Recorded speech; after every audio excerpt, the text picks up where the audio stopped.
So we're talking about the problem of personal identity, and we're going to focus in this commentary, or I'm going to focus in this commentary on a particular approach to the problem, a particular theory of persistence through time, which places a lot of emphasis, or places all the emphasis, on the bodily aspect of selfhood.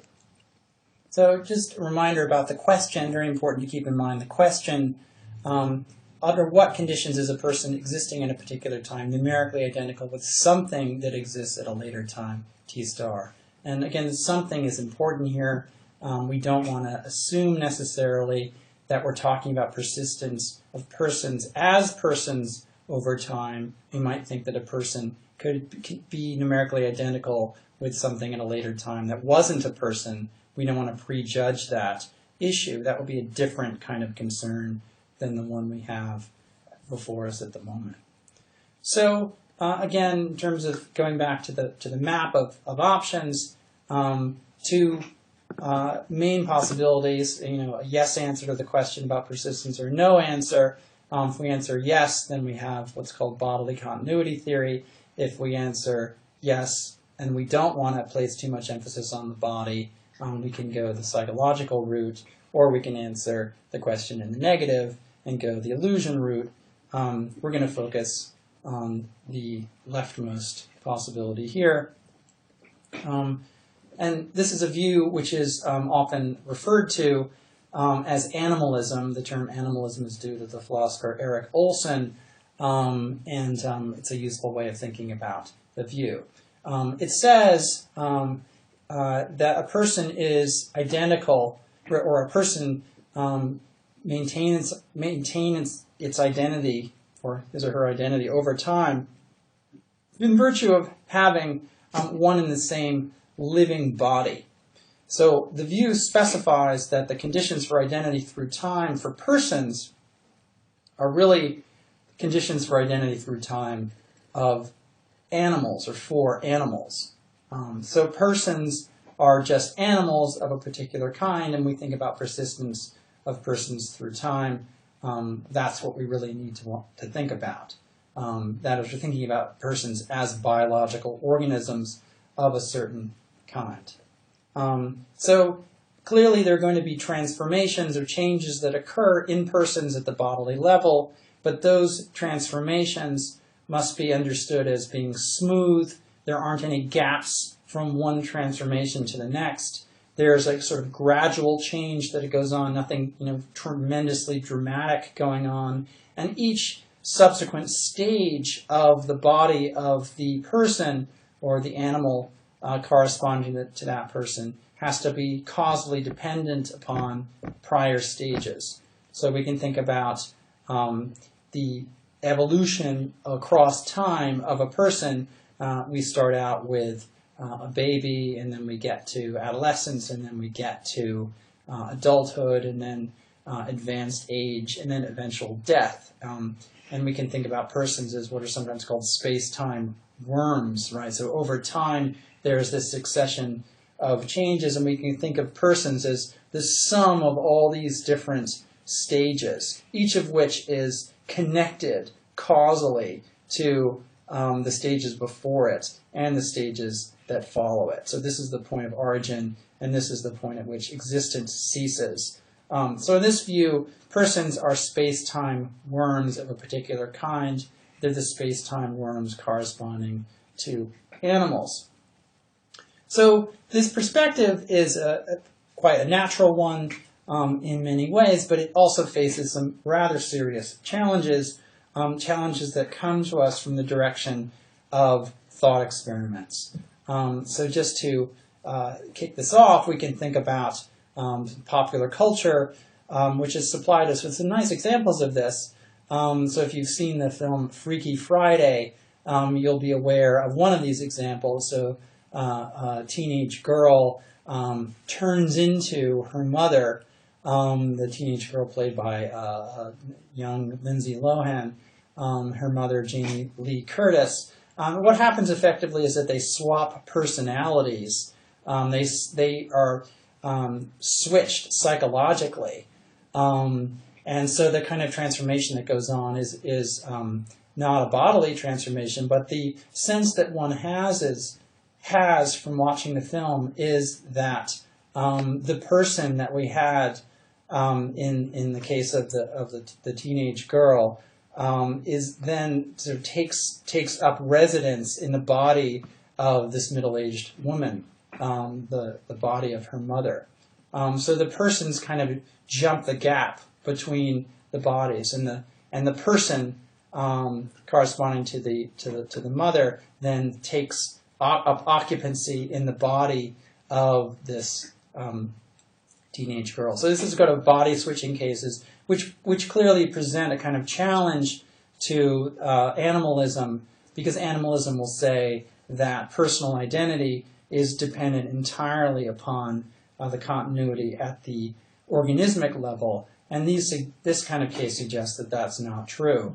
From a slightly less popular direction, we have also the literature of Franz Kafka, a story, a famous story called The Metamorphosis, which is also has made into a film, which involves a man who wakes up one morning and discovers, as he describes it, as having transformed into an enormous insect.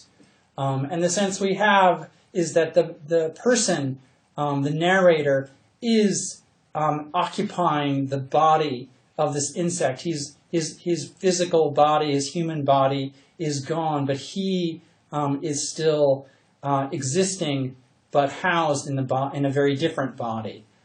So this again suggests that there's a persistence of personhood despite this fundamental change at the bodily level.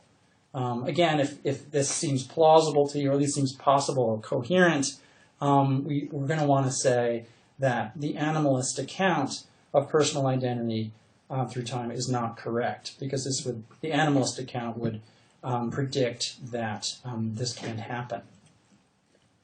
So here's the quote from the story. When Gregor Samsa awoke one morning from uneasy dreams, he found himself transformed in his bed into a gigantic insect. So if we think that there is a persistence of this individual across time, this suggests that the theory we're considering at the moment is not the right way to think about that. Going back to more popular culture, if you're familiar with the television series Star Trek, in which there is a technology which allows people to teleport from one location to the next. Say teleport from the USS Enterprise to the surface of a planet and back and forth. This is another reason to think that the bodily continuity view is flawed. The reason for that is that the way to understand teleportation is that at the time of teleportation, your physical body is destroyed, and at some short time after that, your body is replicated or reconstituted at this new site. So your body is on the Enterprise, on the ship, is destroyed, and at the same time or shortly thereafter, it's reconstituted at your destination. So a lot of people have the intuition that teleportation is something that we needn't fear, and that we offered the opportunity to teleport from one location to the next, assuming there weren't some terrible consequences for doing so. We would say that was perfectly fine. And we would say that's perfectly fine because we think it wouldn't interfere with our survival, that we would continue to survive at that later time, despite the fact that we have a completely new body. We're not the same animal we were, because that animal we were at the earlier time has been destroyed. So the question for us would be, do we exist at that later time? If the animalist is correct and bodily continuity is necessary for persistence through time, then the answer is no, which is to say that if you teleport, you're going to die. Your life is going to come to an end. And presumably, if you thought that, you wouldn't want to teleport. But if you think that you do exist at that later time, the destruction of your body is really not problematic, then the bodily continuity theory is false, that you can survive the destruction of your body. Many people have the intuition that teleportation isn't anything to be afraid of, suggesting that indeed the bodily continuity theory is false, because bodily continuity is not required for survival. In the same neck of the woods, we have what's sometimes referred to as the reincarnation problem. So at a particular time, you die, or your physical organism dies. At some later time, you get a new body. This is sort of a religious equivalent to the teleportation case. And we can ask the same question. Many people would want to say that if reincarnation is possible, then it's possible to survive the death of your body. But if it's possible to survive the death of your body, then the bodily continuity view, the animalist view, cannot be true, just as it can't be true in the case of teleportation if teleportation is consistent with survival. Finally, there's the brain transplant case, which also seems to press against the animalist perspective, or cause trouble for the animalist perspective. So we imagine, in this thought experiment, we imagine that one person's brain is transplanted into the head of another person. And the person whose brain has been transplanted, that person's body is kept alive by artificial means.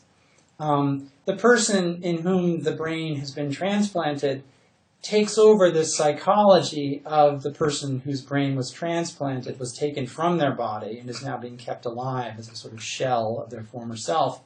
So the person who's had the brain transplant has the memories and personality and hopes and dreams and all the psychological characteristics of the person who donated their brain to them. And a question we might ask about this scenario is, which one of us is you, that person the donor? Which one of us is the donor? Now, it would appear that, or many people have the intuition at least, that the person who is the donor is the person who has received the brain transplant. But of course, that person is not continuous at the bodily level with the original person, the person who donated their brain. So it's not the same organism. There isn't continuity of animal across time. There isn't persistence of that organism across time. Nonetheless, it seems like that's where the person has gone. So if that's the right way to think about it, if there is in fact persistence through time in this case, the animalist story gives us the wrong prediction about who that person is.